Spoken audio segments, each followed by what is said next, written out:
Good morning, students. In this video, I am discussing about how fertilization is taking place in angiosperms. See, always the first step of fertilization is pollination. Pollination simply means transfer of this pollen grain on stigma. Now, when this pollen grain has reached stigma, this pollen grain has to germinate. For germination, there is always an interaction takes place between the pollen grain and stigma. The interaction is between the chemicals that are secreted by pollen grain and stigma. This interaction basically finals out whether the pollen grain is going to germinate or not. If a pollen grain is going to germinate, it will elongate into a pollen tube. If germination will not take place, pollen tube will not form. It might happen that more than one pollen grain are going to form the pollen tube, but finally only single tube is going to reach the embryo sac. So this is showing a growth of pollen tube that is basically moving through the style, and finally it is entering into the embryo sac. Last time we talked about the ends. This one is the chalazal end and this one is the micropylar end. So this is the diagram that is basically showing that the pollen tube is going to enter from the micropylar end. This type of entry is known as porogamy. Porogamy simply means when the pollen tube is going to enter through the micropylar end. Another term is chalazogamy. That means when this pollen tube is going to enter through this chalazal end. That is chalazogamy. And the third type is mesogamy. That means other than chalazal and micropylar and pollen tube can enter through any of the surface. This whole surface can be involved for the entry of pollen tube. So this is how pollen tube is formed. The steps are basically the pollen grain, the exine part of and intine part of the pollen grain are going to release chemicals. Stigma is also going to release some chemicals. Chemical interaction will take place in between, and if the compatibility is there, then this pollen grain is going to swell up. It is going to absorb the chemicals, the sugary chemicals that are released by stigma, and by absorbing these chemicals, this pollen grain is going to enlarge in size.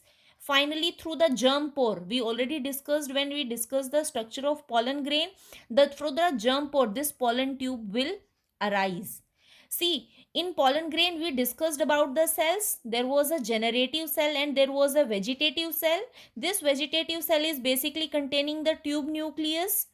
This generative cell divided into two, and that were the male gametes. So I can say this pollen grain is containing three nucleus, two male gametes and one tube nucleus. This is going to move downward with the help of this pollen tube. Means this pollen tube is basically containing two male gametes and one tube nucleus. Tube nucleus will help just in elongation of pollen tube and nourishment, while in fertilization these two male gametes are going to take part. In our embryo sac, on the micropylar end we are having two synergids, one egg. In the central cell we are having two polar nuclei, and an antipodal cells are present at the chalazal end. So this diagram is basically showing how the pollen tube is entering through the micropylar end. Always remember, out of two synergids, the pollen tube always enters into one synergid, and this synergid later on degenerates. Means the out of two synergids, one in which the pollen tube is entering, that is going to degenerate. So later on the second synergid will also degenerates. These are having the filiform apparatus that are basically providing the nourishment. Now, out of these three nucleus, two are male gametes. So, after degenerating this synergid, see here, this synergid has degenerated. Both the male gametes enter inside the embryo sac. These two male gametes are going to take part in fertilization.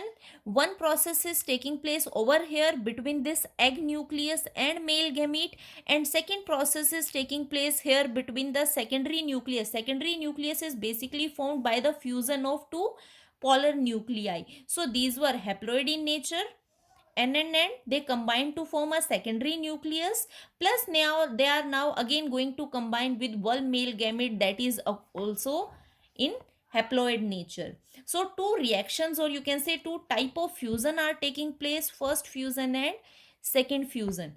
First fusion is taking place between egg and male gamete, and this is resulting in the formation of zygote, and this type of reaction is known as syngamy. Two haploid nuclei are formed, so this zygote will be 2n in nature, means diploid.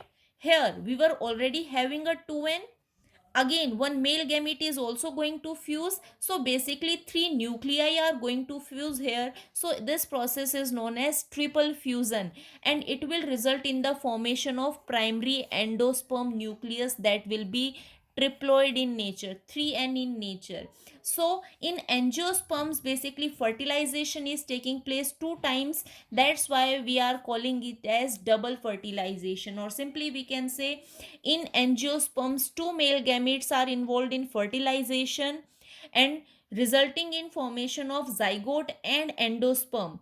Zygote is further going to develop into embryo, that will be our future plant, and endosperm is basically produced for the purpose of nourishment. It is going to support the embryo, and later on when seed will germinate, it will going to again support the germinating seed. So this is double fertilization in angiosperms. In our next class or next video, we will discuss how changes are taking place in a ovule, ovary after fertilization.